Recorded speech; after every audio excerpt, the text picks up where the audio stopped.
keluarga harmonis merupakan dambaan setiap pasangan yang memutuskan untuk membina rumah tangga. Dalam perjalanan hidup bersama, diperlukan rasa saling mendukung dan komunikasi yang baik.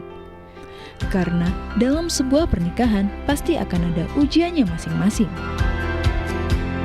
Dalam Islam, keluarga merupakan sebuah amanah yang harus dipelihara dengan penuh tanggung jawab oleh sepasang suami istri.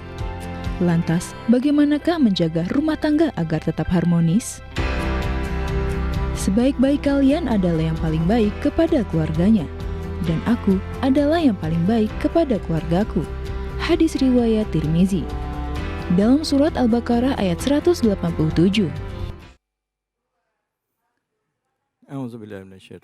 Bismillahirrahmanirrahim. Assalamualaikum warahmatullahi wabarakatuh.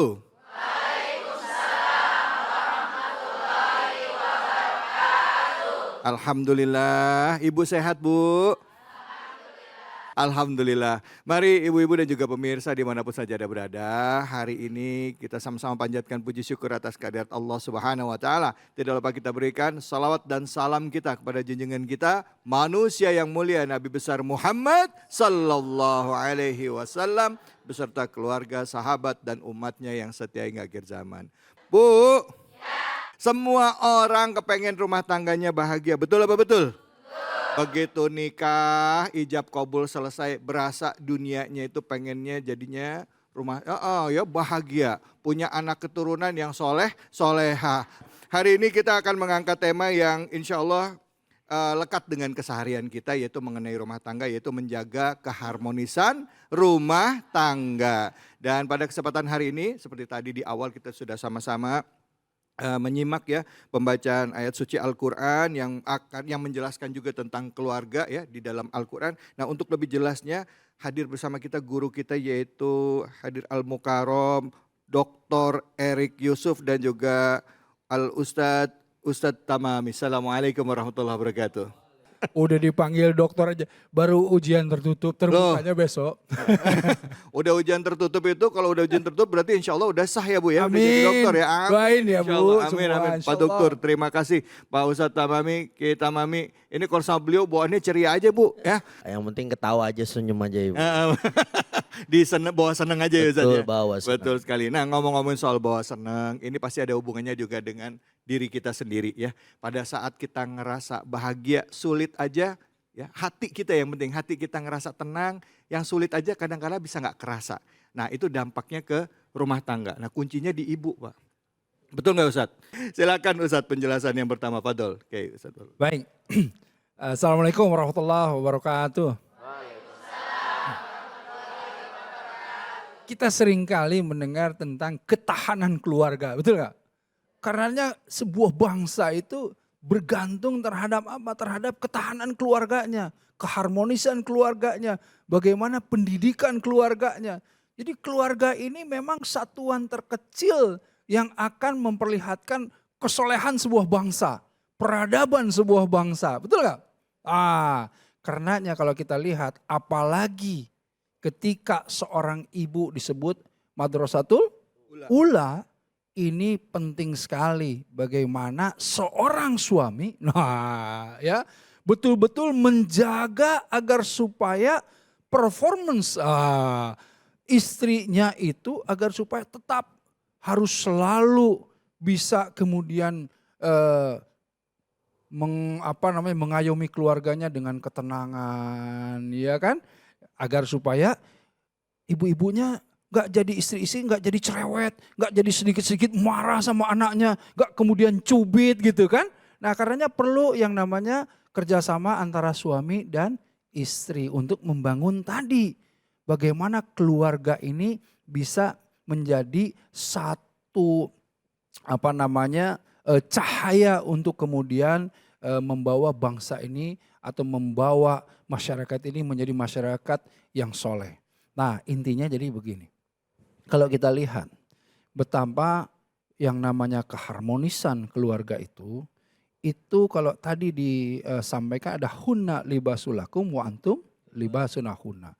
Jadi digarisbawahi bahwa yang namanya suami itu pakaian buat istrinya, ya istri itu pakaian buat suaminya. Nah secara singkatnya pakaian atau libas ini ya, libas ini punya beberapa konsep. Pertama adalah bagaimana saling melindungi. Pakaian ini kan harus menjadi yang namanya melindungi kita dari cuaca, dari serangga, dari binatang. Bahkan sekarang yang namanya pakaian ini bisa menjadi melindungi kita dari senjata, peluru dan lain-lain. Harus saling melindungi. Yang kedua artinya apa? Yang namanya pakaian ini memberikan kehormatan. Saling menutupi yang namanya kekurangan. Ya, jadi artinya izzah ini dari salah satunya pakaian. Jadi kalau misalnya pengen lihat seandainya, ini istrinya Ustadz David Khalik nih, betapa ini solehah sekali. Kemudian ini menjaga kehormatan suaminya. Ini salah satu pakaiannya. Begitu juga, wah ini Ustadz Tamimi ini, beliau ini bukan orang yang cengengesan, centil-centil sama-sama yang lain gitu. Beliau ini menjaga kehormatan istrinya kan begitu ya. Nah jadi itu salah satunya. Nah kemudian banyak lagi ya konsep libas itu. Nah inilah yang kemudian harus selalu dijaga di dalam rumah tangga. Agar supaya apa? Ingat, ku anfasakum wa ahlikum naro. Nah jadi yang namanya kita itu harus menjauhkan dari api neraka itu apa? Selain diri kita tetapi juga keluarga. Karenanya keluarga penting sekali. Ya, betapa kebahagiaan suami dan kebahagiaan istri akan membawa kepada kebahagiaan anak-anak dan kebahagiaan tetangga kita akan menularkan ke kita juga. Jadi kalau satu orang bahagia, istrinya bahagia, anak-anaknya bahagia, tetangga-tetangganya juga merasa aman karenanya. Betul. Insya Allah jadi kebahagiaan kolektif. Amin, amin ya rabbal alamin. Terima kasih banyak Pak Dokter atas ilmunya. Kiai Tamami, fadol. Jadi memang ibu-ibu yang dirahmati oleh Allah, para pemirsa Cahaya Hati Indonesia iNews TV, memang kalau kita bicara tentang rumah tangga, tidak ada rumah tangga yang paling bagus kecuali rumah tangganya Rasulullah Shallallahu Alaihi Wasallam. Makanya ketika kita menikah, siapa yang harus kita jadikan idola, siapa yang harus kita jadikan contoh dalam beberapa aspek kehidupan. Betul nggak kira-kira Bu? Makanya Rasulullah siapapun ketika bertama Sayyidatu Khadijah, Sayyidatuna Aisyah, lihat rumah tangganya selalu harmonis. Kalau kata kuncinya apa? Kalau kata bahasa orang Betawi, orang kita dulu, orang tua kita dulu itu, yang penting suami ngerti apa yang dipengenin oleh istrinya, istri kudu ngerti apa yang dipengenin oleh suaminya. Betul nggak kira-kira? Betul. Wah kalau udah begitu beres ya. Iya. Suami pengen kopi, lah bikinin Bu, lah jangan sampai kagak. Betul. Jangan-jangan pas suami mau minta bikin kopi pakai jawab lagi. Lah bapak kan punya tangan mau punya kaki gitu. Kalau model rumah tangga begitu jangan harap rumah tangga menjadi rumah tangga yang harmonis. Makanya judul pada kesempatan hari ini adalah judul yang luar biasa. Yeah. Karena memang rumah tangga kita itu menentukan bagaimana nasib ketika nanti kita di akhirat. Yeah. Rumah tangganya baik maka mudah-mudahan syurga tempat kita. Amin ya Allah. Kan girang tuh misalkan rumah tangganya baik, suaminya baik, rajin sholat. Yang namanya suami kan imam ya Bu ya. Betul. Istrinya juga soleha jadi makmum. Betul. Makanya kadang-kadang kalau dalam hal rumah tangga jangan pernah lepas dari Rasulullah Shallallahu Alaihi Wasallam. Sebab kalau soleh semuanya enak Bu. Apalagi suami soleh, istrinya soleha. Anak keempat. Ya. 2 laki, 2 perempuan, dua-duanya soleh, dua-duanya soleha, Masya Allah. Itu rumah tangga yang didambakan oleh seluruh orang di dunia ini. Betul gak kira-kira? Betul. Artinya di awal ini mari sama-sama kita bangun rumah tangga yang harmonis. Caranya seperti yang diajarkan oleh Syekh Said Ramadan Al-Buti dalam kitabnya Al-Hikam Al-Ata'iyah fi Syarhi wa Tahlil. Jangan pernah rumah tangga jauh dari Allah Subhanahu wa Ta'ala. Wah, rumah tangga kalau udah ada Allah Subhanahu wa Ta'ala, apapun masalahnya, apapun problemnya beres. Betul nggak kira-kira? Betul. Makanya banyak-banyakin ngucap la haula wala quwata illa billahil aliyil azim. Inilah kunci rumah tangga supaya harmonis, sakinah, mawaddah, warahmah. Cuman kalau kata saya Ustaz, tambahin satu lagi. Bukan hanya sakinah, mawaddah, warahmah, tambahin wal barokah. Supaya rumah tangga kita diberkahi oleh Allah Subhanahu wa Ta'ala. Begitu kira-kira Awang. Masya Allah, terima kasih banyak guruku. Baik, bicara mengenai rumah tangga yang harmonis. Sekarang ini di era sosial media, tidak jarang kita lihat influencer ya yang memberikan inspirasi kepada kita semua melalui gambaran rumah tangganya. Niatannya tuh baik bahwa mengajarkan kepada teman-teman atau juga orang-orang yang menyaksikan media channel sosial medianya itu gimana membentuk rumah tangga yang sakinah, mawaddah, warahmah. Tapi tidak jarang juga pada saat kita menampilkan itu kebahagiaan rumah tangga kita, ternyata di balik itu semua ada ujian yang bertubi-tubi yang diberikan Allah kepada kita. Seperti yang dialami oleh saudari kita ini, yaitu Aprila Majid yang hadir sudah bersama-sama dengan kita. Assalamualaikum warahmatullahi wabarakatuh. Waalaikumsalam warahmatullahi Masya wabarakatuh. Allah, Aprila apa kabar? Alhamdulillah baik. Maaf ya, kalau saya ajak ke sini sebenarnya bukan kita mau buka aibnya, tapi kita mau belajar ini. Kita tahu kan Aprila sama suami ya, itu rumah tangganya image-nya kesannya itu baik gitu ya, harmonis ya, banyak yang aduh seneng deh lihat rumah tangganya gitu. Nah, tapi kalau saya nggak salah juga dalam beberapa waktu terakhir ini juga dapat ujian juga malah di balik itu semua, bener ya April? Ya, qadarullah. Iya, sekarang gimana rumah tangganya? Kondisinya seperti apa saat ini? Yang dijalani sekarang dalam fase apa? Sampai hari ini masih proses untuk perceraian goib dan Perceraian goib. menuntut hak anak Oke, dan sebentar. keluarga. Perceraian sekarang sedang berada di fase perceraian goib dan untuk menuntut hak anak. Oke, jangan mana nanti kita lanjut ya. Saya baru dengar nih Bu istilah perceraian goib. Mungkin ada juga yang udah dengar. Ya nanti kita tanya sama guru-guru kita dan juga bicara mengenai hak istri ya terhadap anaknya pada saat sebuah rumah tangga menghadapi ujian bahkan sampai di fase perceraian. Jangan kemana-mana, tapi sini di Cahaya Hati Indonesia. Ya alhamdulillahirrabbilalamin, kita kembali lagi di program kesayangan kita Cahaya Hati Indonesia. Nah hari ini hadir bersama kita Aprila Majid yang tadi sudah sempat saya tanya juga tentang kondisi rumah tangganya. Kita tahu beliau ini adalah seorang influencer yang dengan rumah tangganya, kalau nggak salah sudah 13 tahun berumah tangga ya? 8 tahun berumah tangga, 8 tahun punya rumah. 1 orang anak, kenal suami juga udah lama ya? Kurang lebih 13 tahun. 13 tahun kenal suaminya, artinya sudah cukup lama kenal dengan suami. Kadangkala orang suka bilang gitu Bu, orang yang kenalnya udah lama rumah tangganya cuman seujung kuku. Ada yang kayak gitu ya Bu ya?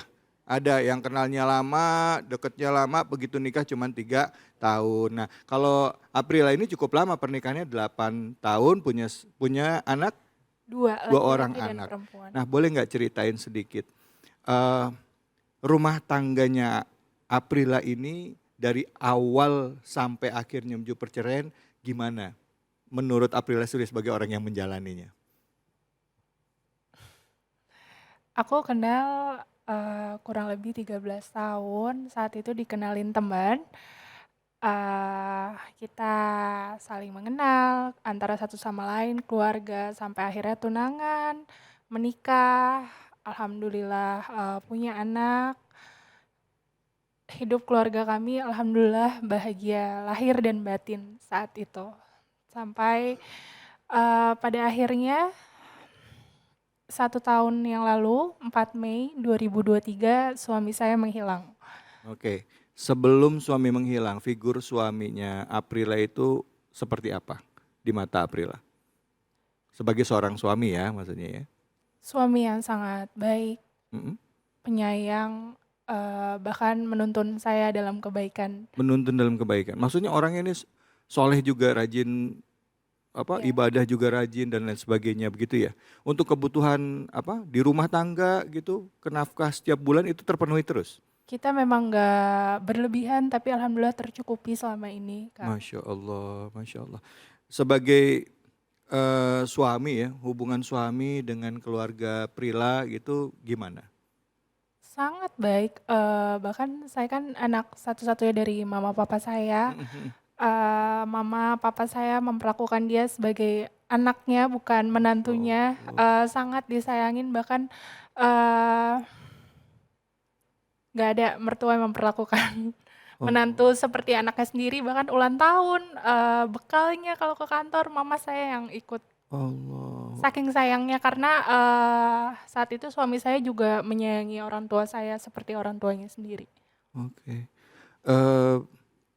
Momen-momen indah sama suami apa yang diingat pada saat itu? Yang paling berkesan dari seorang suami pada masa masih bersama-sama? Mmm, jadi sedih. Nggak apa-apa, kita berbagi. Nggak cuman sebagai suami ya, tapi, laki-laki ini tuh bisa jadi guru, kakak, Misalnya ayah. misalnya apa misalnya apa? Saat itu, saya menikah saat saya seminggu selesai, S1 saya, lalu saya melanjutkan akselerasi S2 saya. Bahkan dia yang membantu saya, menyusun tesis saya saat saya sedang hamil besar. Saya melahirkan ditemani, diurus, disayangi sepenuh hati. Masya Allah, sempurna banget ya, perfect ya. Eee, Menjelang menuju suami kayak sekarang perceraian, apa yang terjadi sampai akhirnya kok ada istilah perceraian sampai tadi masuk ke dalam istilah cerai goib, kenapa sama suaminya? Apa yang terjadi? Kok apakah ada sebelumnya ada pertengkaran dalam rumah tangga? Apakah ada masalah besar gitu antara hubungan suami istri atau dengan mertua atau dengan orang tua dan keluarga dan lainnya? Secara personal sebagai suami terhadap istri, kita baik-baik aja. Sebagai ayah terhadap anak-anak, dia pun alhamdulillah saya bersaksi bahwa dia ayah yang baik bagi Masya kedua anak saya.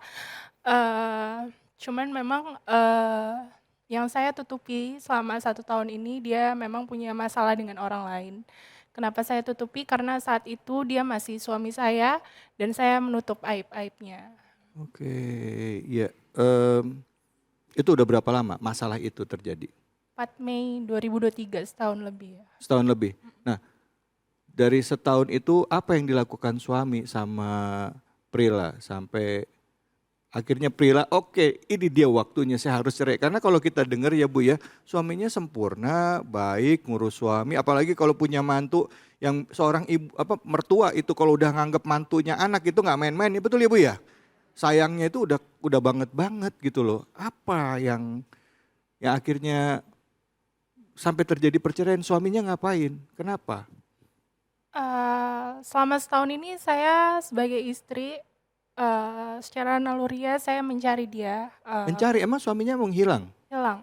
Maksudnya? Saya lapor polisi, kehilangan lapor kehilangan, nggak ada feedback juga dari kepolisian saat itu. Saya nggak berhenti di situ, saya, dibantu oleh hacker, saya pernah ditipu hacker, saya mengeluarkan sejumlah uang lalu ditipu, saya, mencari tahu lewat teman dan keluarga, nggak ada yang tahu juga dan qadarullah-nya.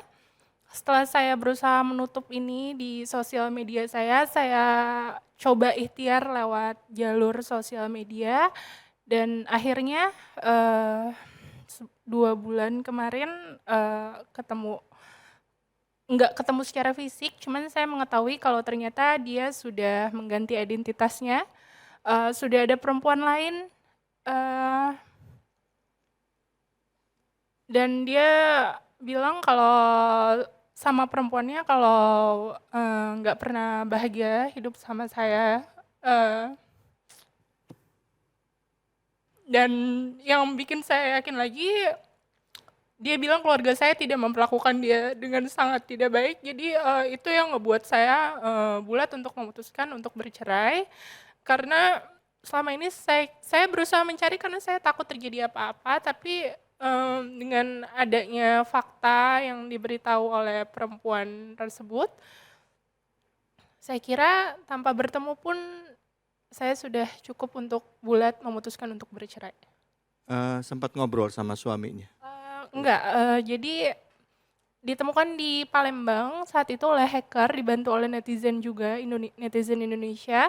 Saya pagi itu pergi ke sana, selama 2 hari saya mencari dalam diam, nggak ada yang tahu saya ke Palembang, bahkan keluarga saya pun nggak tahu. Di hari kedua setelah saya muter kosan Palembang situ, akhirnya saya tahu, tempat kerjaan perempuannya, akhirnya saya samperin dan saya tahu fakta tersebut. Ada suami di situ Enggak. Enggak juga, enggak ketemu juga Enggak. sama suaminya? Karena saya udah hilangin flight awal saya udah beli tiket baru, saya nggak mungkin nunggu lagi karena anak saya nunggu di rumah dan keterbatasan biaya juga ya Kak. Jadi saya nggak mungkin nunggu suami saya datang lagi dan menurut saya dia nggak cukup gentle untuk datang hari itu bertemu saya dan perempuan itu. Kalau dari pihak keluarga suami, ada nggak yang kontak, ngobrol sama Prila, apa gitu? Ada yang bicara apa tentang kondisi suami? Mereka bilang mereka nggak tahu. Mereka juga nggak tahu. Sampai akhirnya setelah setahun menghilang, diputuskanlah untuk bercerai sepihak. Nah, sebelum menghilang, suami bilangnya kemana? Izin ke kelurahan. Hah? Di dekat rumah. Mau ke kelurahan dekat. Jadi nggak bawa tas, nggak bawa apa? Bawa tas, handphone, dompet, ijazah, buku nikah, akte dan surat-surat penting lainnya ada di rumah. Anak nanyain papanya dong. Hmm, Yang paling kangen siapa anak-anak sama papanya? Anak kan ada 2.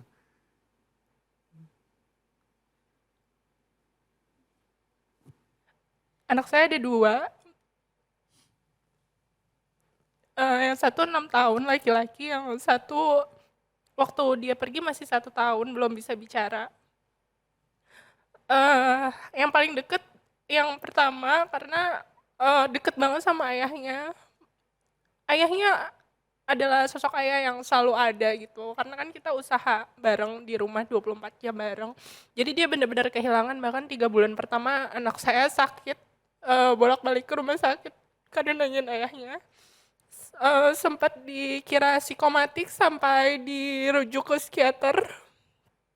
Tapi akhirnya ketahuan sakitnya apa dan harus itu operasi saat itu.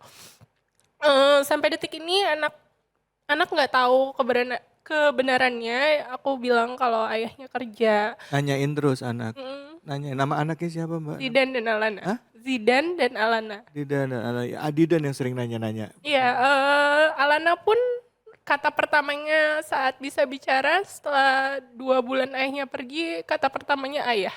Dia ngeliat foto, kita kan banyak foto shoot di rumah, dia bilang ayah gitu. Ayah mana? Dan yang bikin aku bulat lagi karena kata perempuan itu aku sempat nanya apa dia pernah nanyain anaknya, pernah cerita tentang anaknya. Dia bilang cerita katanya Zidan itu mirip ibunya, nggak bisa dikasih tahu. Dan Alana itu pendiam kayak dia, tapi Alana nggak pendiam Kak. Dia bilang pendiam karena saat Masih dia kecil. pergi dia belum bisa bicara. Masih pengen nyari suami lagi? Maksudnya masih pengen nyari keberadaan suami? Pengen ketemu nggak sama suami? Ini mumpung di sini ya, kalau suaminya nonton mungkin juga bisa lihat bahwa kondisi anak-anaknya rindu loh. Anaknya rindu sama ayahnya. Nanyain ayahnya bahkan sampai sakit. Masih mau cari menemukan suami untuk bicara, ketemu, ngobrol. Ini masalah nggak gampang loh karena ada anak-anak, ada keluarga. Sebagai seorang istri gimana? Sebagai seorang istri, saya sudah tidak mencari suami saya karena saya sudah mantap untuk berpisah. Tapi sebagai seorang ibu yang mempunyai 2 anak dan 2 anak yang sangat menyayangi ayahnya, saya meminta dengan kerendahan hati saya untuk tolong datang untuk anak. Ya, baik. Oke, memutuskan cerai seorang perempuan gak gampang ya Bu ya.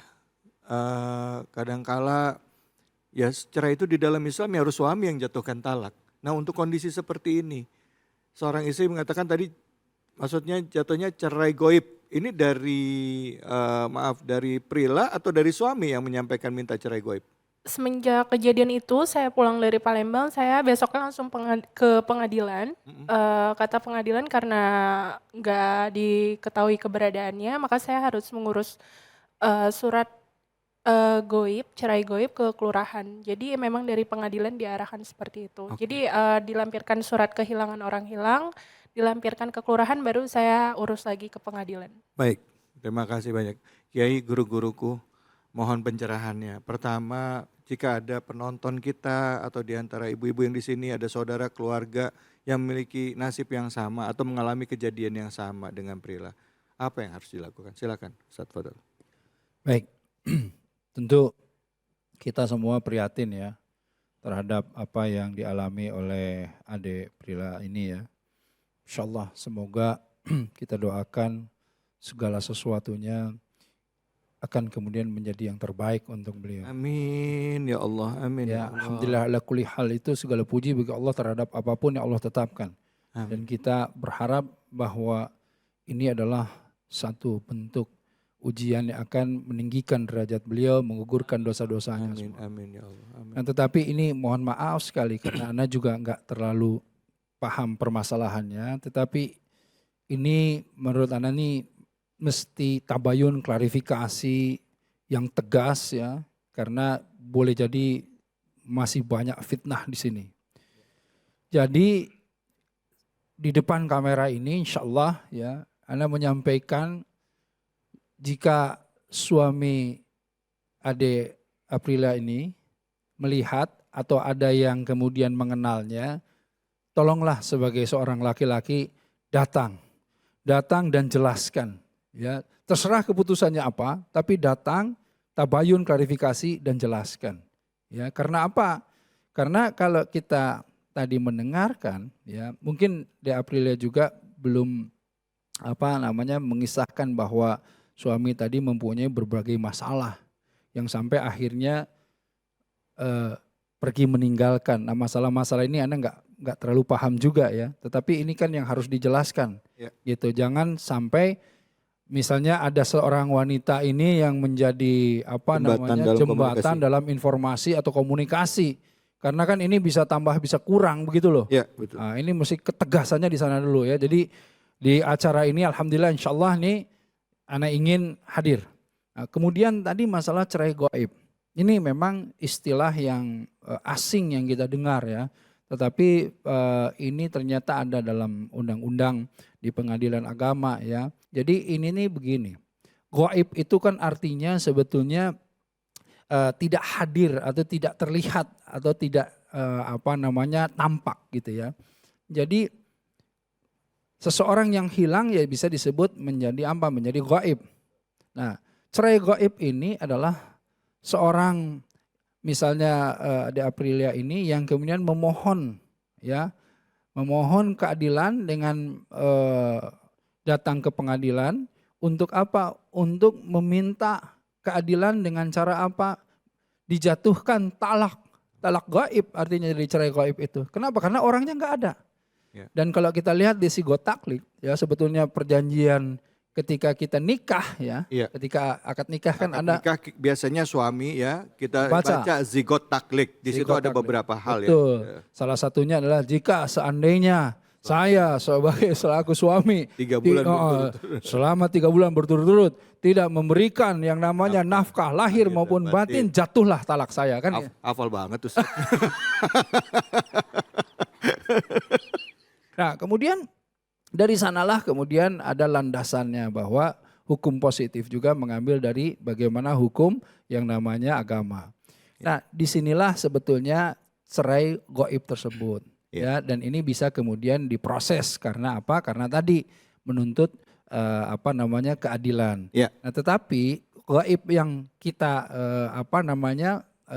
masukkan ke dalam definisi itu yang kemudian tidak terdeteksi sama sekali. Ya. Pertama ya, tidak diketahui keberadaannya dan lain-lain. Oke, ini definisi goib itu bisa Itu terjadi satu. kalau tidak terdeteksi sama sekali, nggak tahu di mana dan lain-lain, itu satu. Ya. Tapi yang kedua adalah apa yang tadi yang menghilangkan diri gitu. Jadi tidak mau kemudian mengambil tanggung jawab dan lain-lain dan kemudian kita mencarinya sulit atau ada di luar negeri dan lain-lain yang tidak terjangkau. Nah, jadi mungkin di luar negeri yang tidak terjangkau lagi dan lain ini masuk ke dalam kemudian definisi ini ya.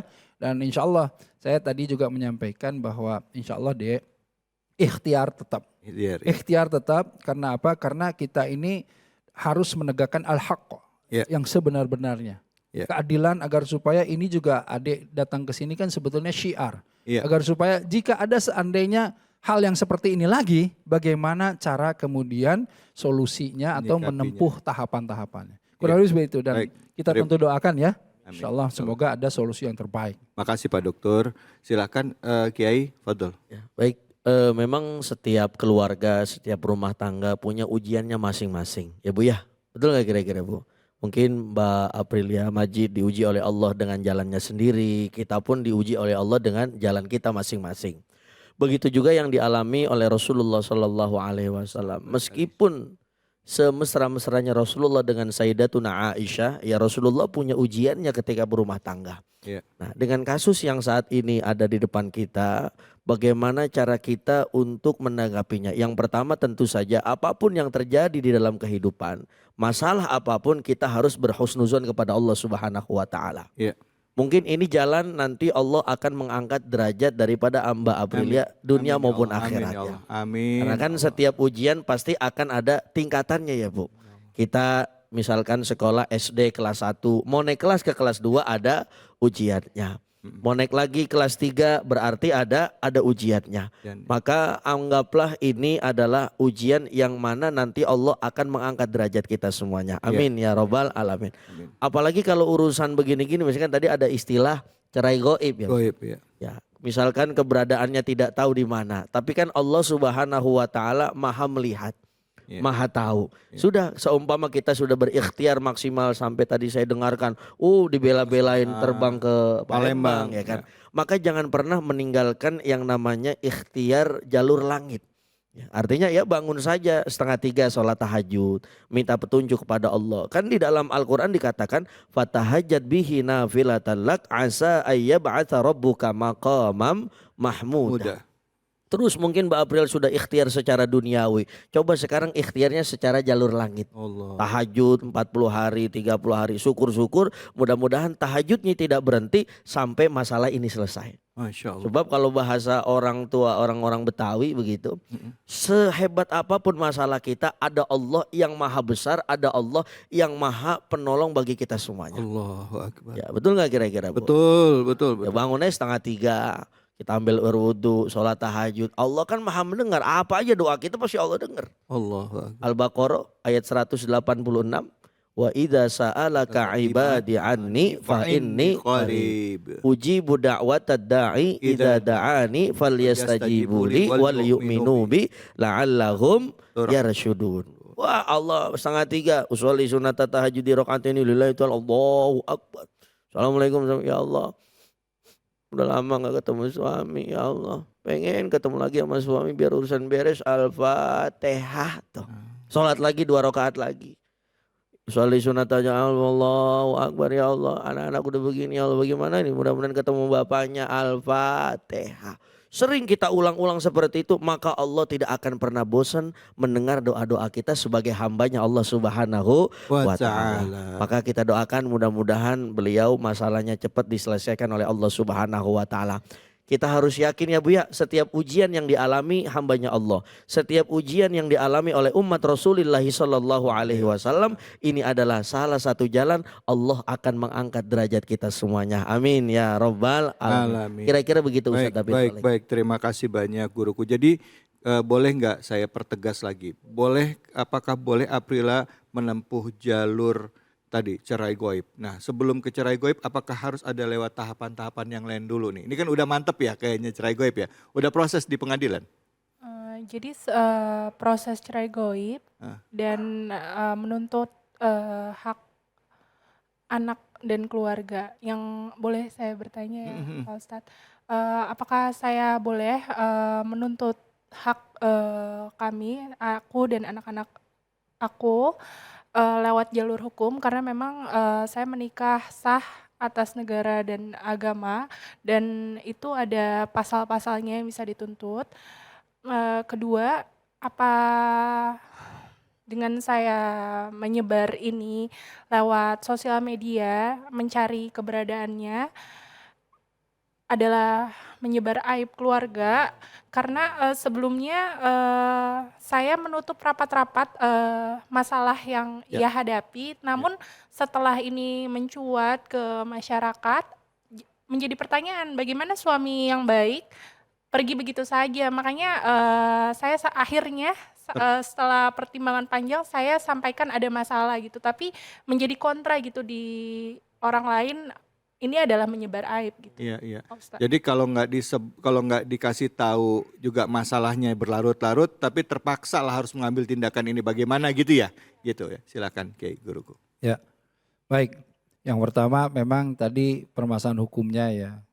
Intinya ketika meminta eh, hak untuk keluarga atau anak ya, ini berarti sudah tidak goib. Jadi dia bergeser. Karena kalau yang goib kan Nggak ketahuan. ketahuan. Ya, Bagaimana kita bisa ya, meminta hak? ya, Artinya diselesaikan satu persatu. ya. Selesaikan satu persatu adalah tentu tadi kasusnya sudah pencarian orang hilang. Kalau sudah masuk pencarian orang hilang kan nanti kemudian muncul ditemukan. Setelah ditemukan barulah bisa tadi masuk ke dalam tadi masalah pertanggungjawaban. Jawabannya. Gitu kan itu. Dan ini juga sebetulnya cerainya jadi jelas nih karena orangnya sudah ditemukan. Oke, misalnya. sebentar nih. Jadi saya agak sedikit maaf ya Bu ya, saya ulur. Ini sebenarnya jadi muncul pertanyaan, apakah memang suaminya nggak mau bercerai gitu kan? Artinya sengaja, bisa jadi begitu kan? Boleh Kalau jadi memang nggak mau mau kan, muncul gitu kan? nggak mau muncul apa? Kalau emang dia harus muncul kan gini, kalau seorang laki-laki memang sudah niat untuk bercerai, dia harus mengajukan gugatan betul. cerai gitu. Apa karena suami memang nggak mau bercerai, akhirnya terpaksa istri melakukan tindakan cerai goib atau cerai sepihak gitu gimana? Jadi sekarang saya sudah didampingi kuasa hukum. Menurut kuasa hukum saya harus menunda perceraian goib ini dulu supaya saya bisa menuntut secara hukum hak anak dan keluarga. Jadi kita tunggu proses polisi, dia muncul, baru kita lakukan perceraian. Ya, sesuai dengan yang tadi yang saya perkirakan, Ya. tidak mungkin cerai goib itu disetujui kalau orangnya sudah ketemu ya dan nggak mungkin kita minta pertanggungjawaban kalau orangnya tidak ada kan begitu. Iya, Jadi betul. orangnya harus ada dan harus ditemukan dulu. Nah, yang Ya. goibnya nanti pasti digeser. Ya. Itu satu. Yang kedua adalah pertanyaan tadi bagaimana sebetulnya ketika ketika tadi permasalahan aib. Goib. Tapi ketika saya mau bicara sekarang nanti habis sama saya waktunya, ya kita kasih kesempatan. Silakan Kiai. Pinter, ya. Bagi-bagi. Iya benar. Bagaimana? Apakah saya menyebar aib suami saya? Nah, sekarang di Indonesia itu kan banyak muncul istilah the power of netizen. Ya. Ya. Artinya memang kekuatan netizen kita itu Masya Allah mengalahkan kekuatan intel paling kuat. Betul nggak kira-kira Bu?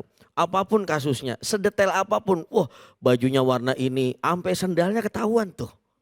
Ya Bu, betul nggak kira-kira? Betul. Sendalnya, oh pas ada kasus sendalnya dua-duanya kiri gitu kan ya. Kanannya kemana gitu kan. Nah itu bagaimana? Sedangkan di dalam hadis dikatakan dalam kitab Bulughul Maram yang dikarang oleh Syekh Ibnu Hajar Al-Asqalani, man satara musliman satarallahu yaumal qiyamah. Siapa yang melindungi ataupun menjaga aib sesama muslim, maka Allah akan menjaga aibnya ketika di hari kiamat. Lah untuk kasus-kasus seperti ini bolehlah kita minta tolong kepada masyarakat bahwasannya harus ada yang dipertanggungjawabkan. Lihat di dalam surah Yasin. Al-yawma nakhtimu ala afwahihim wa tukallimuna aydihim wa tashhadu arjuluhum bima kanu yaksibun. Lah, maka ketika sudah ada yang dituntut, sudah ada yang pengen dipertanggungjawaban, maka kita minta tolong juga nggak jadi masalah. Karena ini ya memang menjadi kalau kata beliau tadi Indonesia mencari kalau nggak salah ya. Jadi satu Indonesia mencari demi artinya demi kasus ini selesaikan kalau kata beliau hak ya, yang hak harus kita katakan hak, yang batil harus kita katakan batil. Begitu kira-kira Ustaz Nabir Khalil. Memang kalau netizen ini ngeri Bu, makin ditantangin makin dicari ya. Bergeser. Ibu ada yang mau bertanya? Aduh, silakan Ibu. Padahal. Assalamualaikum warahmatullahi wabarakatuh. Waalaikumsalam warahmatullahi wabarakatuh. Nama saya Yulianti dari Majelis Taklim Al Barokah dari Cicadas Gunung Putih Bogor. Saya mau bertanya sama Mbak April. Mbak April gimana menguatkan untuk menjalani kehidupan saat ini gitu. Cara Mbak April. Ya. Terima kasih. Assalamualaikum warahmatullahi wabarakatuh. Waalaikumsalam warahmatullahi wabarakatuh. Silakan Mbak. Assalamualaikum Ibu, salam kenal. Sebelumnya kalau ditanya bagaimana cara saya kuat, saya belum sekuat seperti terlihat di sosial media. Tapi selama 1 tahun ini saya hanya mengulang doa hasbunallah wa ni'mal wakil, ni'mal maula wa ni'mal nasir.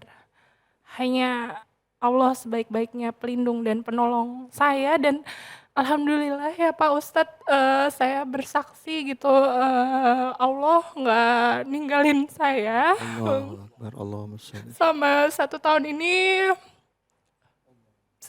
banyak keajaiban yang mempermudah semuanya gitu, yang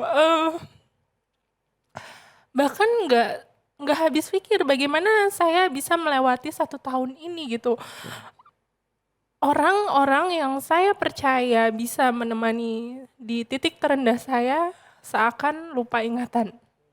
Tapi banyak orang yang dikirimkan oleh Allah yang menolong saya di titik terendah saya. Jadi untuk ibu-ibu, untuk semuanya yang menghadapi masalah, saya juga bukan muslimah yang benar-benar taat.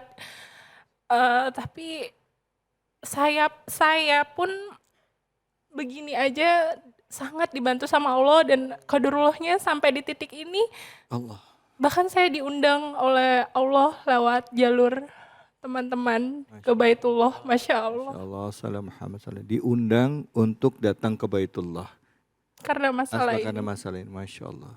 Jadi pesan saya, percaya Allah nggak akan ninggalin kita. Amin, ya Allah, amin ya Allah. Sesulit apapun masalah yang kita hadapi, yakin Allah akan selalu bersama kita selama kita gantungkan semua harapan kepada Allah. Hasbunallah wa ni'mal wakil, ni'mal maula wa ni'man nasir.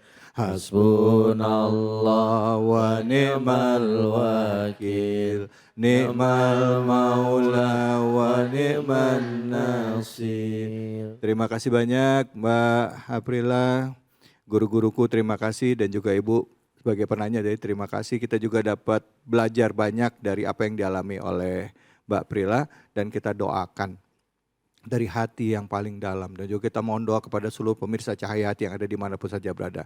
Kita doakan semoga Mbak Aprila ya Allah angkat kesulitannya, diberikan kebaikan, diberikan kemudahan dalam setiap urusannya, dan juga Allah perterang jalannya ya, anak keturunannya diberikan kekuatan dan jadi anak keturunan yang saleh dan salehah. Al-Fatihah. A'udzubillahi minasyaitonirrajim. Bismillahirrahmanirrahim. Alhamdulillahirabbil alamin. Iyyaka na'budu wa nasta'in shiratal mustaqim shiratal ladzina an'amta 'alaihim ghairil maghdubi 'alaihim waladdallin. Amin amin ya rabbal alamin. Jangan mana-mana, kita akan kembali lagi, tetaplah di sini di Cahaya Hati Indonesia. A'udzu billahi minasyaitonir rajim. Bismillahirrahmanirrahim. Ukhila lakum laitas siyamir rafathu illa nisaikum hunna libasul lakum wa antum libasul lahunna. Alimallahu anakum kuntum tahtanuna anfusakum fataba alaikum wa afa ankum fal'ana bashiruhunna wabtaghu ma kataballahu lakum wa kulu washrabu hatta yatabayyana lakumul haytul abyadu minal haytil aswadi minal fajr thumma atimus syama ilal laili wala tubashiruhunna wa antum akifuna fil masajid tilka hududullahi fala taqrabuha kadzalika yubayyinullahu ayatihi linnasi la'allahum yattaqun. Shadaqallahul azim. Ini adalah surah Al-Baqarah ayat 187 yang tadi juga dibacakan ya, kita lihat di segmen awal. Yang kalau kita lihat ketika ini diangkat menjadi tema keharmonisan keluarga, ini masuk di dalam kalimat yang menyebutkan bahwa hunna libasulakum wa antum libasuna hunna.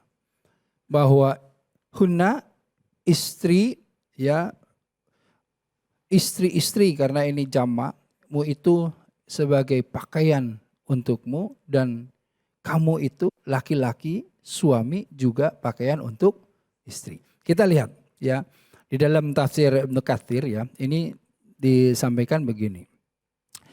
asbabun nuzulnya adalah bangsa Arab zaman dahulu, ya, mereka itu tidak kemudian makan setelah tidur dan mereka juga tidak berjima atau berhubungan badan setelah tidur. Dulu itu begitu. Nah, karenanya ayat ini muncul itu ketika apa? Ketika justru masuk di bahasan tentang berpuasa. Ya. Nah, jadi yang menariknya adalah ini bahasan yang berpuasa. Dihalalkan bagimu pada malam berpuasa bercampur dengan istrimu. Itu kan di awalnya dibuka dengan itu. Ya, mereka adalah pakaian bagimu dan kamu adalah pakaian bagi mereka. Allah mengetahui bahwa kamu tidak dapat menahan dirimu sendiri. Tetapi Allah menerima tobatmu dan memaafkanmu. Ya, jadi ini sebetulnya menarik ya, karena ada asbabun nuzul tadi bahwa mereka orang-orang di Arab itu mereka ketika setelah makan, setelah tidur, mereka tidak kemudian bangun untuk makan. Nggak ada kebiasaan itu. Atau mereka juga setelah tidur tidak ada kebiasaan untuk bangun untuk kemudian melakukan hubungan ya suami istri. Nah, karenanya disinilah kemudian Allah itu menerangkan, menjelaskan diperbolehkannya, bahwa diperbolehkannya seperti itu. Nah, tetapi saya ingin lebih masuk ke dalam pemahaman bahwa hunna libasulakum wa antum libasunahunna. Jadi kalau kita lihat betapa tadi di segmen 1 saya sampaikan bahwa konsep libas itu pertama pakaian ya, libas itu mempunyai beberapa pemaknaan. Ya, beberapa pemaknaan di dalam konsep libas. Salah satunya adalah pakaian itu dimaknai itu mencampur adukan atau yakhlahutuna, misalnya kalau di dalam Al-Baqarah 42, wala talbisul haqqo bil batil wa taktumul haqqo wa antum ta'lamun. Jangan kamu campur adukan yang hak dengan yang batil dan jangan kamu sembunyikan yang hak itu sedang kamu mengetahui. Jadi kata-kata libas di sini juga adalah bagaimana secara harfiah awalnya adalah bermakna mencampur adukan ya. Jadi menyatukan libas ini, menyatukan antara si suami dengan si istrinya. Nah, jadi kata-kata libas ini dipahami untuk apa? Untuk ini juga menyatukan. Kalau pakaian ini ya sebetulnya dia itu ukurannya kan harus nyaman, ya. Dia kalau nggak nyaman, kebesaran atau kesempitan gitu ya, aduh, itu nggak nyaman kita pakainya. Jadi dia kayak nggak bersatu dengan badan kita, ya kan? Nggak nyaman gitu. Nah, karenanya pemahaman pakaian itu dia harus kemudian ukurannya yang nyaman, yang pas, yang sesuai. Ya, karenanya seorang suami harus selalu menyesuaikan ukurannya dengan istrinya dan istri harus menyesuaikan ukuran dengan suami. Maksudnya itu, ya. Ukuran apa? Ini bukan jangan tiba-tiba wah ini ukuran berat badan dan lain-lain. Bukan. Bukan tiba-tiba tuh menyesuaikan ukuran dong, Pak, katanya ya. Kenapa Abi? Karena waktu dulu mah saya beratnya 45, sekarang itu salah satunya kali ya. Tapi intinya adalah menyesuaikan ukuran itu dengan barometer atau ukurannya adalah apa? Ukurannya ketaatan kepada Allah, ukuran Al-Quran. Jadi jangan sampai begini maksudnya. Suami misalnya punya pandangan atau rencana ketika punya uang. Umi, saya kalau punya uang pengen nambah beli mobil nih. Ya, sementara si Umi teh ngaji kayak ibu-ibu ini solehah terus dan ngaji terus. Jadi dia berpikiran kalau punya uang kita umroh. Nah ini ukurannya jadi beda kalau seandainya tadi tidak ada indikator atau barometer ukuran yang dipakai ukuran siapa. Nah karenanya keluarga yang harmonis harus menggunakan ukuran-ukuran yang dituntun oleh siapa? Oleh Allah. Dan harus iktiba kepada keluarga Rasulullah Sallallahu Alaihi Wasallam. Nah itu intinya ya. Jadi ukurannya seperti tadi. Nah di dalam pakaian juga tadi kalau tadi Ustadz sampaikan di awal adalah bagaimana sebetulnya melindungi. Tentu Kan walaili idza yaghsha wa nahari idza tajalla wa ma khalaqaz zakara wa unsa inna sya'yakum lasata. Jadi kalau malam yang menyelimuti, siang yang menghampar ya, laki-laki dan perempuan itu usahanya itu berbeda. Jadi kalau misalnya saya laki-laki harus seperti apa usahanya dalam kemudian mendekatkan diri pada Allah, ya. Pintu surganya itu masuknya lewat mana? Nah, yang namanya perempuan atau istri, bagaimana caranya untuk masuk ke pintu surga? Kan berbeda caranya. Nah, ini maksudnya apa? Melindungi di sini, suami melindungi istri dengan apa yang secara fitrah telah ditetapkan, diberikan kepada suami, kelebihan-kelebihan semuanya. Dan istri melindungi suami dengan apa yang dilebihkan kepada seorang wanita. Betul nggak? Nah, jadi kalau memang laki-laki melindungi dengan apa? Dengan mencari nafkah di luar, memberikan keamanan, kenyamanan, itu dalam bentuknya materi atau perlindungan atau kekuatan untuk memberikan keamanan, kenyamanan, ya kan? Tapi kalau istri memberikan apa? Ketenangan hati. Melindungi suami itu melindungi apa? Melindungi agar seorang suami itu tidak gelisah di luar, tidak cemas di luar. Ya, jadi dia menemukan yang namanya sakinah atau yang namanya ketentraman, ketenangannya di mana? Di rumah, di istrinya. Itu makanya kalau kita bilang sakinah, sakana. Kalau ibu ngaji tadi ada yang disukunkan, artinya maksudnya apa? Maksudnya dimatikan. Kegelisahan seorang suami, kecemasan seorang suami, ketakutan seorang suami, itu dimatikan oleh istrinya. Ya, dihilangkan oleh istrinya karena apa? Karena ketika suaminya bertemu dengan istrinya itu akan menenangkan suaminya sebagaimana Siti Khadijah radhiyallahu anha menenangkan Rasulullah SAW ketika baru mendapatkan wahyu yang membuat Rasul ketakutan. Ya kan? Kurang lebih insya Allah seperti itu. Masya Allah. Baik, terima kasih banyak guruku ilmunya, Bu. Bu. Ayat tadi itu kaitan sama ayat-ayat sebelumnya itu bicara tentang puasa. Nah, makanya di kaitannya 187 kata guru kita tadi Pak Dokter menyampaikan bahwa sebenarnya ini bicara tentang puasa. Tetapi konteks yang dibahas tadi lebih fokusnya adalah tentang bagaimana suami itu bisa melindungi istri, istri melindungi suami atau pakaian tadi ya. Menyamakan visi, menyamakan merasakan apa yang dirasakan suami, suami juga merasakan apa yang dirasakan istri. Betul karena temanya Bu? Keharmonisan. Keharmonisan ya Bu ya, betul apa betul? Bu, ada yang mau nanya? Silakan yang mau nanya. Silakan Fadol. Bismillahirrahmanirrahim. Assalamualaikum warahmatullahi wabarakatuh. Waalaikumsalam warahmatullahi wabarakatuh. Saya dengan Ibu Elis Apriliasari dari Majelis Taklim Al-Barokah, Cicadas, Gunung Putri, Bogor. Ya. Izin bertanya Ustadz. Silakan Ibu.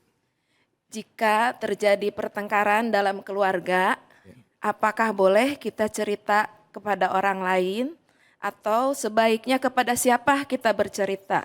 Oh, ya. Seperti contohnya sekarang yang lagi viral ya Ustadz, perselisihan antara ibu dan anak. Bolehkah naik ke sosial media atau seperti apa gitu? Mohon penjelasannya Ustadz. Oke. Wassalamualaikum warahmatullahi wabarakatuh. Waalaikumsalam warahmatullahi wabarakatuh. Ini sebetulnya babnya ada di bab gibah ya sebetulnya. Betul, bab gibah. Jadi gini, ada gibah-gibah yang diperbolehkan.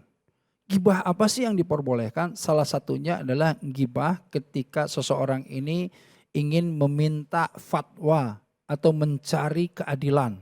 Kan dia harus berbicara bahwa bahwa sesungguhnya saya sudah mendapatkan kezaliman.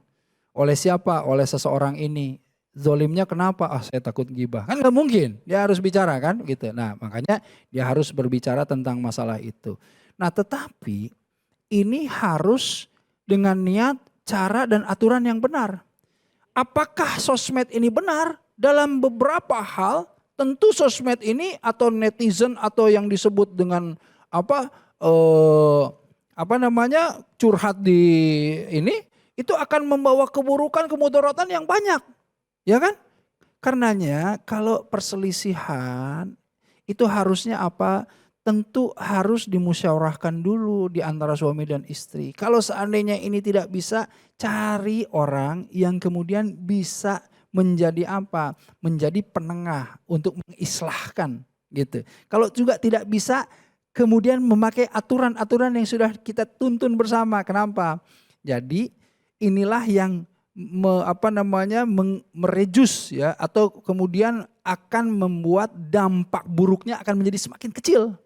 Karena kalau tiba-tiba belum kemudian kita bermusyawarah, berkonsultasi dengan ahlinya dan lain-lain, kita kemudian masuk ke dalam sosmed, ya itu kan bisa kemudian jadi fitnah.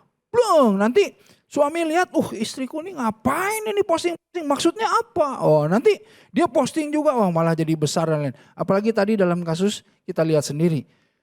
Kita tahu yang viral yang mana kan? Ibu sama anak. Ibu sama anak. Jadinya seperti apa? Jadinya kan rame semuanya. Padahal bisa diselesaikan secara internal dengan cara yang baik sebetulnya begitu ya. Walaupun jalurnya prosesnya hukum bisa saja dilakukan, tetapi tanpa harus itu diposting. Ini kan karena jangan lupa loh ya, jejak yang namanya digital nggak akan hilang ya Ustadz ya. Betul. Kalau jejak digital nggak akan hilang, apakah nanti cucunya nanti tahu bagaimana? Bagaimana nanti kalau kemudian semua keluarga besar tahu, kemudian anak cucunya tahu, kan ini juga suatu aib yang bisa sebetulnya dihindari kan gitu. Nah kalau bisa kemudian kita hindari segala macam bentuk kemudaratan, kenapa kita harus melewati hal yang seperti itu? Nah karenanya ayo jangan sesekali kita langsung berpikir ini langsung viralkan apa-apa viralkan enggak. Ya, tapi ini juga dalam kasus-kasus tertentu tentu ada yang bisa seperti ini ya. Kayak tadi tuh kasusnya Aprila itu kan bisa kemudian dikeluarkan karena dia sedang mencari. Dia butuh bantuan untuk semua netizen yang ada dan lain-lain. Boleh seperti itu. Tapi kalau misalnya urusannya bisa diselesaikan internal, ya selesaikan internal saja. Insya Allah doa sama Allah, Allah berikan jalan keluar dari setiap permasalahan yang dihadapi. Seandainya kita mau membenahi diri, banyak istighfar dan mohon kepada Allah. Terima kasih banyak guruku, makasih banyak ibu pertanyaannya. Kita akan lanjut lagi tetap di sini di Cahaya Hati Indonesia. Assalamualaikum warahmatullahi wabarakatuh. Apa kabar ibu-ibu, sehat?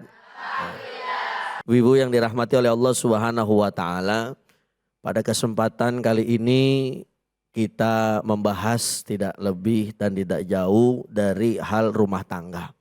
Memang di awal tadi saya sampaikan, ketika rumah tangga ingin harmonis, maka jangan-jangan jauh-jauh kita nyontoh Rasulullah. Beliau itu udah paling contoh yang paling sempurna. Betul apa betul? Maaf kalau bahasa saya, kita nyontoh artis. Artis kan ada kurangnya. Bahasa ibarat kata bahasa orang Betawi, di sosmed mah cakep. Di luar sosmed kita nggak tahu. Nah, pada kesempatan kali ini di sini ada beberapa nasihat dari Allah Subhanahu wa taala bagaimana caranya supaya rumah tangga terus sakinah mawaddah warahmah. Maka di dalam surah Al-Baqarah ayat 233 Allah Subhanahu wa taala ingin mengajarkan kepada kita bagaimana sih hak-haknya suami kepada istri dan anak, istri kepada suami dan anak. Maka tentu ibu-ibu yang dirahmati oleh Allah Subhanahu wa taala, seluruh pemirsa Cahaya Hati Indonesia News TV yang dirahmati oleh Allah Subhanahu wa taala. Di dalam rumah tangga tentu ada hak-hak dan kewajiban. Ya Bu? Ya Bu? Ibu, ya. Saya bilang tadi, ibu kudu ngerti apa yang dipengenin sama suami, suami juga kudu ngerti apa yang dipengenin oleh istri. Dan inilah yang dilakukan oleh Rasulullah Sallallahu Alaihi Wasallam.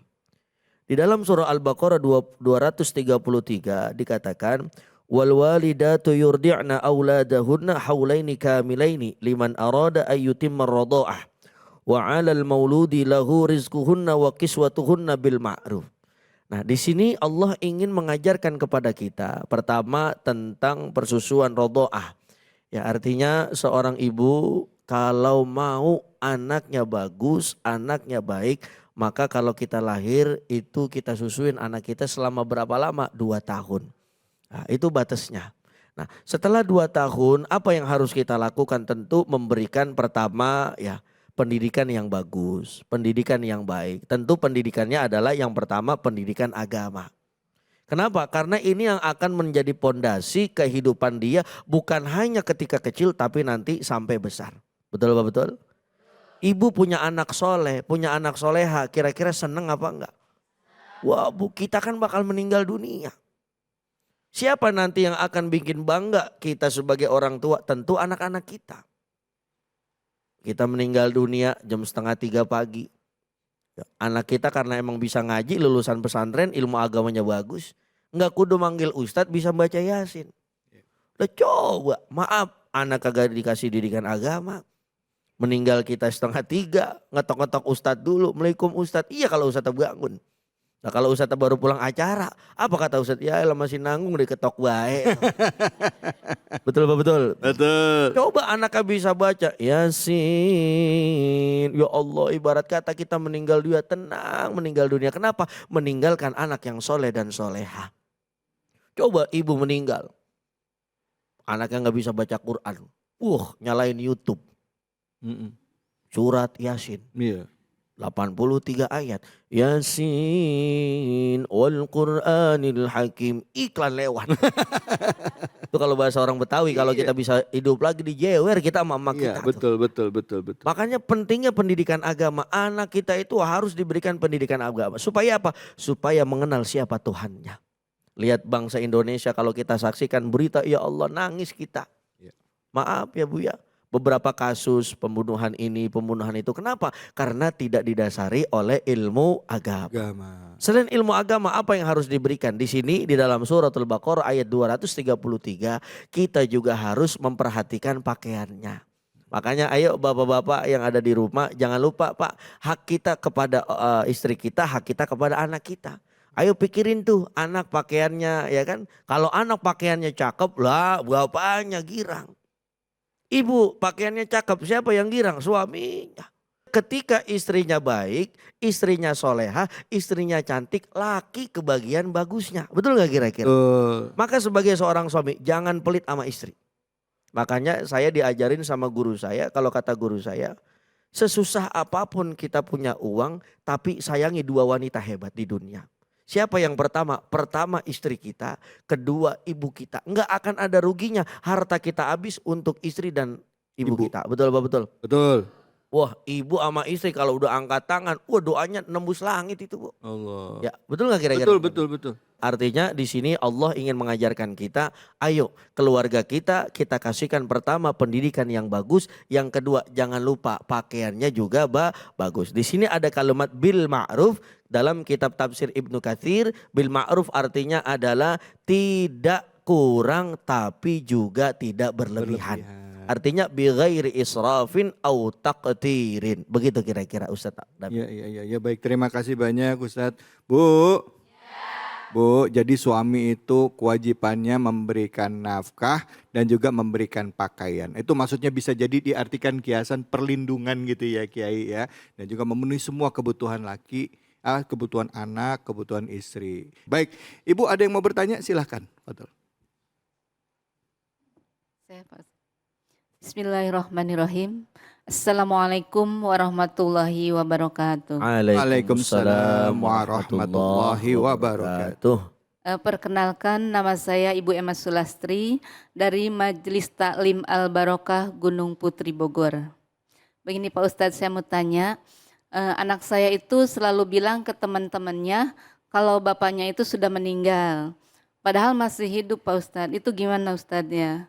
Karena anak saya itu merasa tidak diurus dari kecil sama bapaknya. Demikian pertanyaan saya itu. Wassalamualaikum warahmatullahi wabarakatuh. Waalaikumsalam warahmatullahi wabarakatuh. Silakan. Ini ya mungkin memang kalau dalam keseharian ya timbullah seperti apalagi anak-anak kan ya. Saya juga pernah mengalami betapa sedihnya kalau sudah ada anak yang tidak punya ayahnya. Pernah dalam satu perkumpulan, saya kebetulan ngumpulin anak-anak tuh, karena di rumah saya ada pengajian. Nah, waktu itu ada acara ikhtitaman, ada satu anak yang bilang kepada ibunya, Bu, bapak saya kemana ya? Padahal ayahnya sudah meninggal dunia. Nah ini bagaimana dengan kasus seumpama ayahnya tidak ada, padahal masih ada, begitu kira-kira. Nah sebenarnya sebagai seorang suami, ayolah kita belajar menjadi laki-laki yang gentle. Artinya akui saja itu kan anak kita. Betul gak kira-kira? Bagaimanapun yang namanya darah tidak akan bisa terpisah. Apalagi itu menentukan bagaimana nasabnya. Seorang anak itu kuat nasabnya kepada ayahnya. Ibu, Ya. ibu. Ya.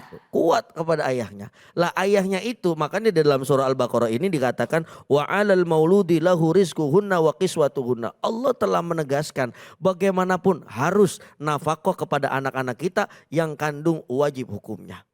Bagaimana kalau tidak memberikan nafkah? Ya zalim. Nah, zalim itu kan artinya apa? Tidak menempatkan sesuatu pada tempatnya, tidak adil. Nah, kapan hati-hati pertanggungjawabannya nanti di akhirat oleh Allah Subhanahu wa Ta'ala. Maka dari itu bagaimanapun mohon maaf ya, anak kita tetaplah itu anak kita. Betul apa betul? Nah, itu kan hasil kerja keras bapak sama ibu.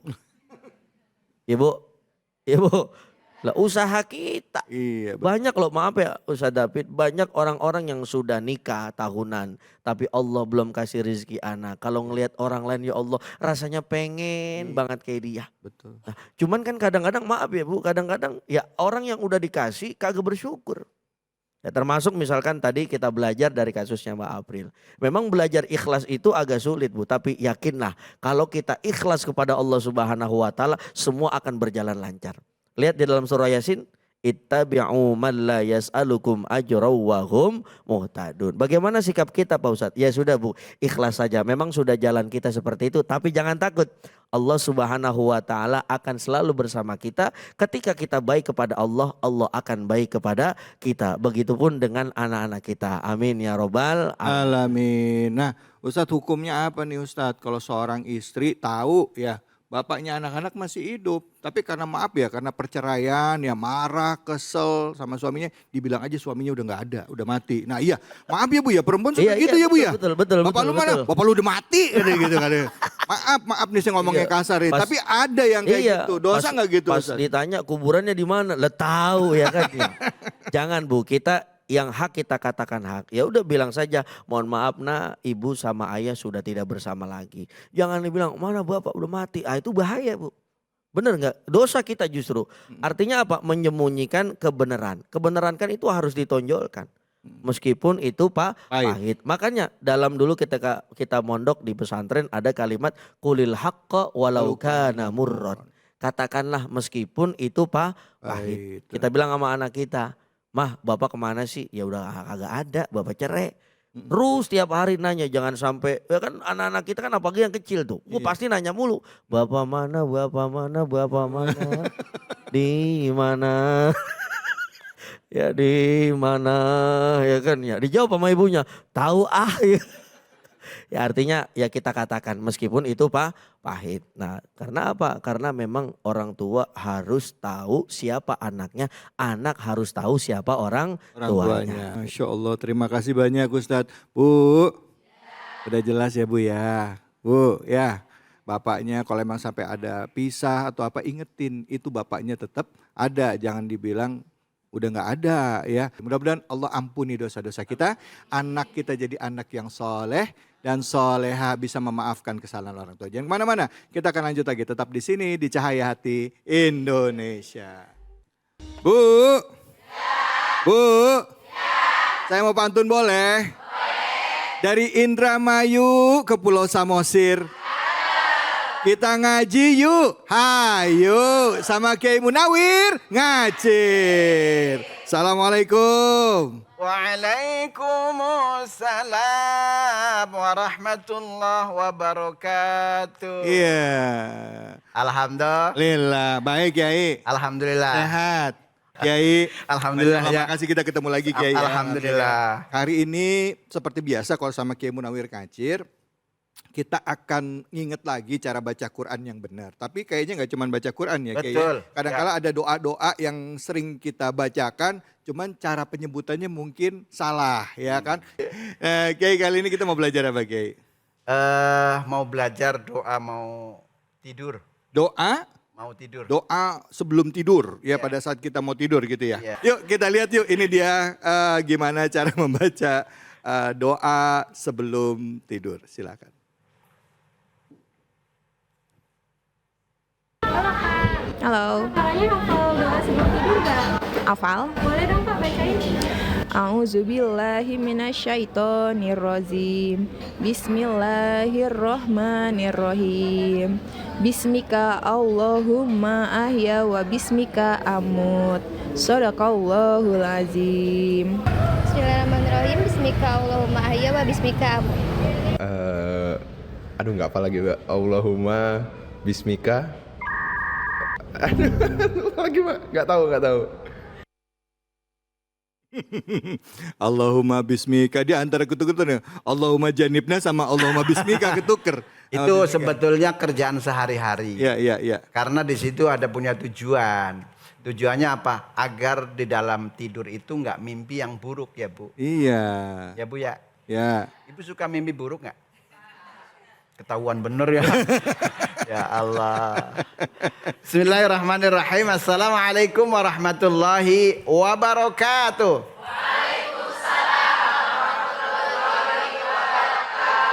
Hamdan wa syukran lillah.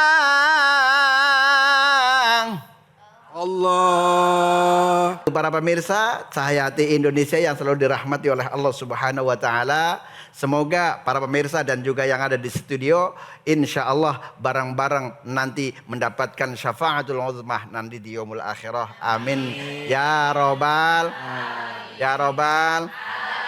Yuk sekarang tinggal kita membaca, yaitu ketika kita niat mau ketika Rasulullah mau hadir ke tempat tidur, ya, idza awa ila firasihi, ketika Rasulullah mau datang ke kamar tidur, ketika itu yang biasa dibaca adalah Allahumma ahya wa bismika amut.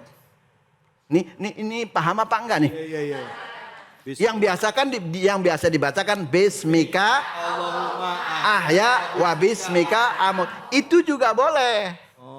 Karena ada yang panjang. Nah, apa yang dikerjakan ketika sunnah-sunnahnya yang dicontohkan oleh Rasulullah? Pertama, baca surah Al-Fatihah.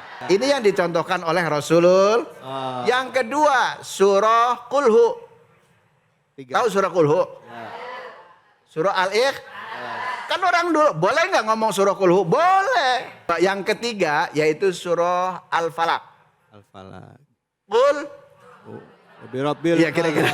Nah, di sini bismika. Sasi susas.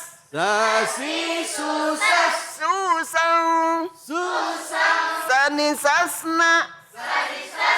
Minal musni. Sanisa.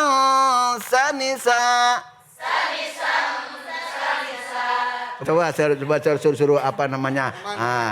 Yang kacamata yang mana ya? Itu. Nah, ya coba Bu. Coba. Silakan Ibu. 1, 2, 3. Baca. Ya, baca.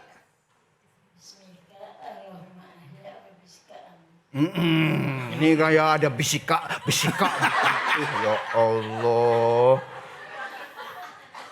Ini kalau baca boleh satu lafal ya.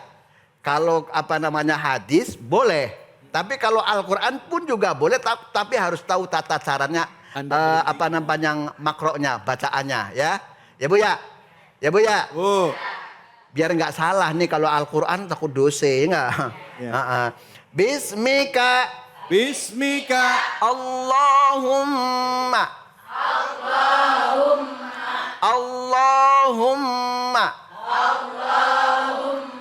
ahya. Coba hahihuha. Bismika harus hamas ya. Hamas. Tahu hamas Bu? Habis. Hamas itu berdesis. Mika. Nah, mi adalah syafatain.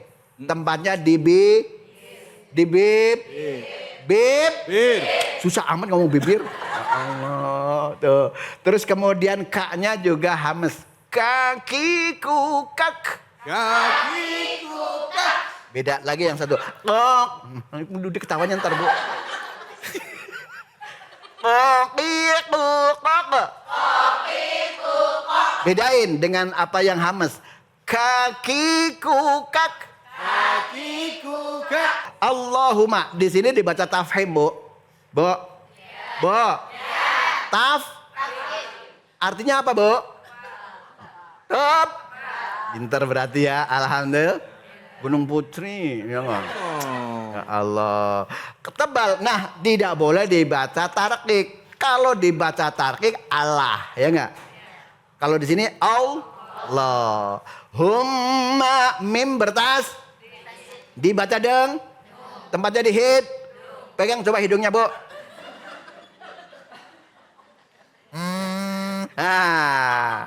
Mam mim mam. Tuh 2 3. Mim mam. Tuh 2 3. Dipegang hidungnya, pegang. Ya Allah. Ustaz, daripada gitu mendingan coba ibu-ibu coba suruh maju ke. Ayo coba sini. Siapa ibu? Siapa ya tadi yang di siapa? Enggak, yang kecamatan sini. Iya. Ayo. Ibu, kan tadi udah. Ibu, silakan sini. ibu. Iya, ibu ya. Iya, ibu.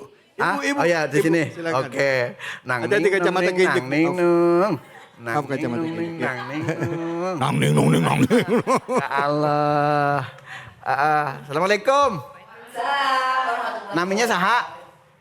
Namanya Ibu. Oh. Ya. Ibu, ya. Ibu Eka. Iya tahu. Ya Allah. Si tahu. WH, coba dibaca, ditekan yang biasa ditekan coba kayak. Bismika Allahumma. Tuh 2 3. Bismika Allahumma ahya.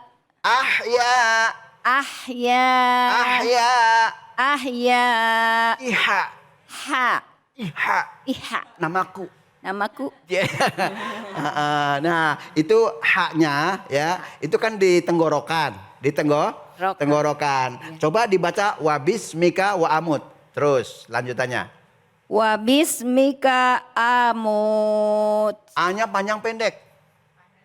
Pendek. Ya, berarti ibu kalau nanti mau tidur baca ini, ditambah dengan surah Ikhlas. Al-Fatihah. Muawidatain, surah Al-Falaq dan An-Nas. Di ujung surah Al-Baqarah, ya, Bu. Ya. Ujung surah Al-Baqarah. Surah Al-Baqarah ujungnya apal nggak, Bu? Al-Baqarah ujungnya. Ya, surat terakhirnya Bu, maksud ayat terakhir dari surah Al-Baqarah. Lillahi ma fis samawati wa ma fil ard. Wa intub. Iya. Jangan innalillahi ya.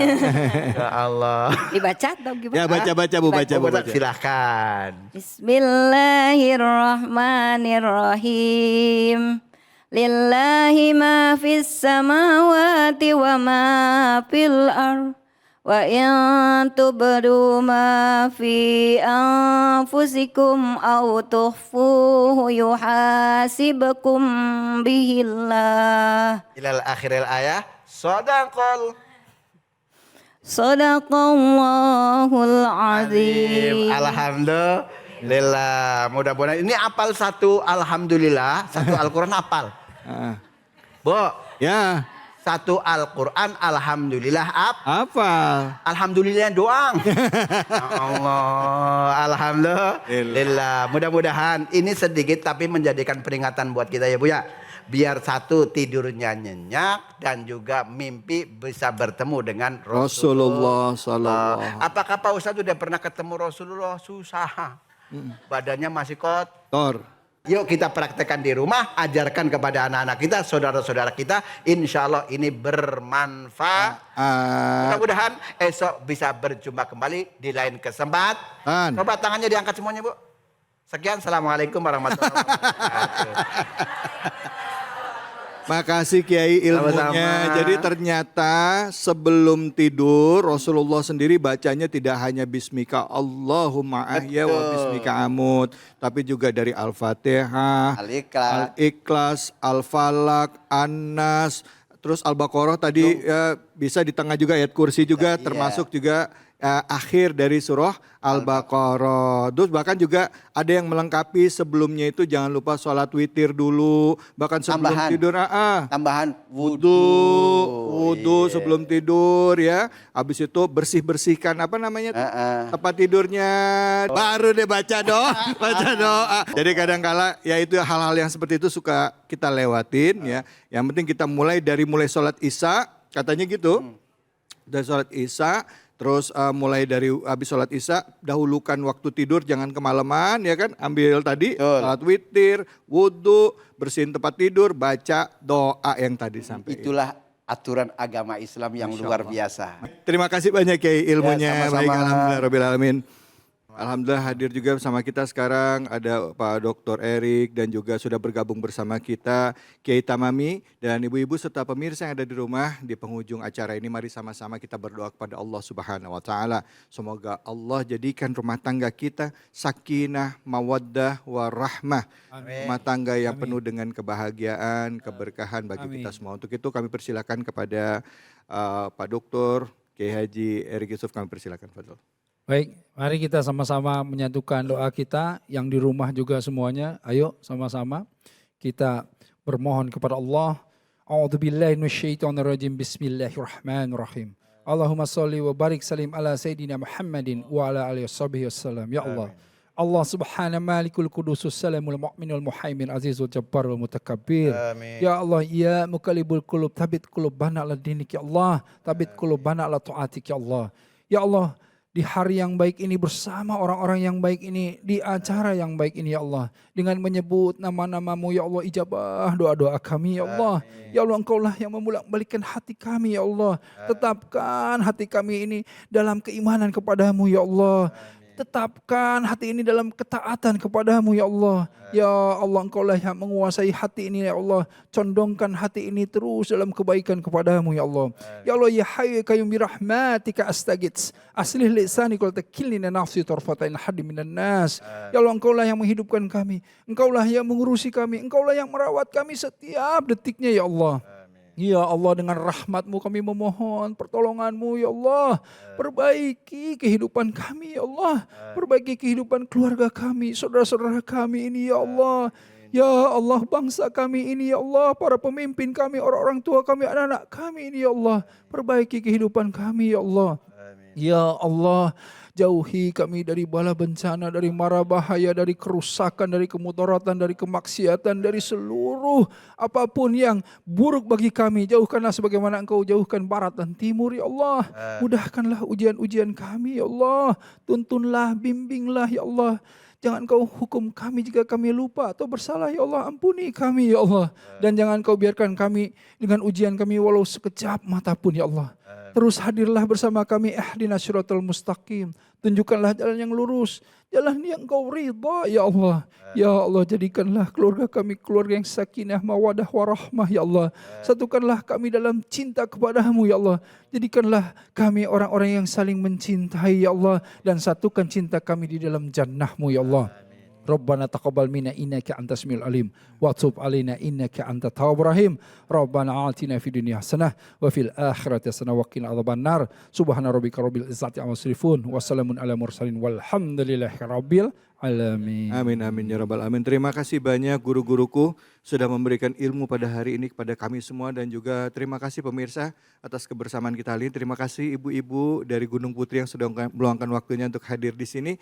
Semoga dari apa yang kita saksikan hari ini jadi pelajaran penting bagi kita untuk senantiasa memperbaiki diri kita dan menjadikan rumah tangga kita menjadi rumah tangga yang tadi saya sampaikan adalah rumah tangga yang sakinah, di dalamnya ada mawaddah dan warahmah.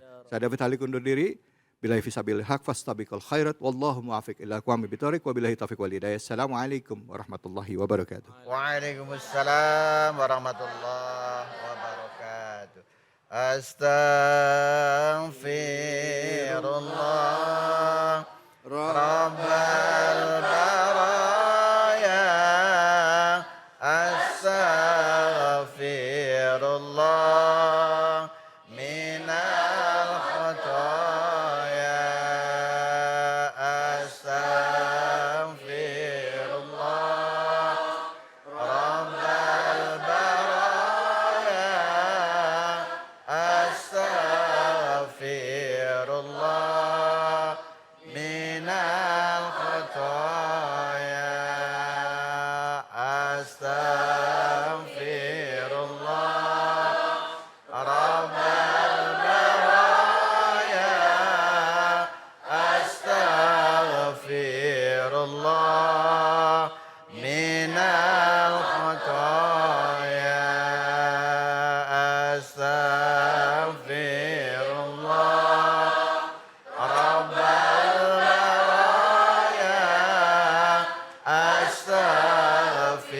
astaghfirullah